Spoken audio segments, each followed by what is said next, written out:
In Hattiesburg, it was a hard-fought game between Noxubee County and Raleigh for a state high school football title. WTVA's Matt St. Jean joins us live from Southern Miss to let us know how it all went down.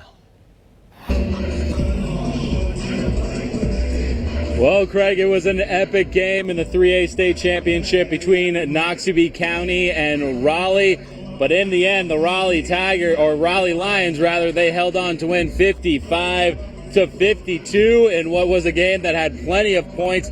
That was a record for a high school state championship game with 97. Yeah, just some quick math in my head. 97 combined points. That's the most since they started keeping track of MHSAA state championships in 1981. And this was a wild ending, so let's get right into the final 2 minutes of this game. Noxubee County found themselves down by 9 points with just over 2 minutes to play, and that's when Camario Taylor found Anthony Little for the touchdown. That was the fourth time that the duo hooked up for touchdowns in the game. That made it 55-52. Noxubee kind of faked an onside kick, and a Cameron Smith executed a perfect pooch kick. There was a wild scrum for the football, but Raleigh recovered and ran out the clock, sealing the 55-52 victory. It was an amazing game, and also there was a little bit of a star sighting today. Ole Miss head coach Lane Kiffin was in the house, and the reason why? Raleigh running back Satarian Perkins. Not only is he 3A Mr. Football, he's an Ole Miss commit.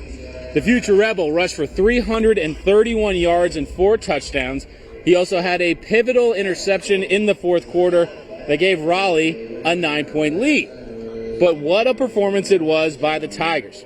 Taylor, as I mentioned, Super Camario, he threw for 5 touchdowns. Little had 134 yards receiving and 4 touchdowns. But in the end, just not enough to keep pace with Perkins and the Lions. After the game, head coach Teddy Young said he was proud of his team for getting to this stage, but it was still a hard way to go out.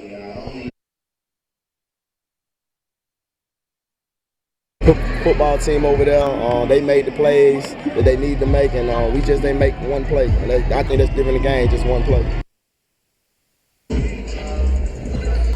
Bay Springs and McEvans are in the 1A state championship right now. It is halftime here in that game. Bay Springs is winning 14-0 over McEvans. And of course, our attention turns. The Golden Triangle party continues tonight at 7 o'clock when West Point takes the field against Picayune in a rematch of last year's 5A state championship game. I'll have a preview of that game coming up at 6. For right now, reporting in Hattiesburg, Matt St. Jean, WTVA 9 Sports.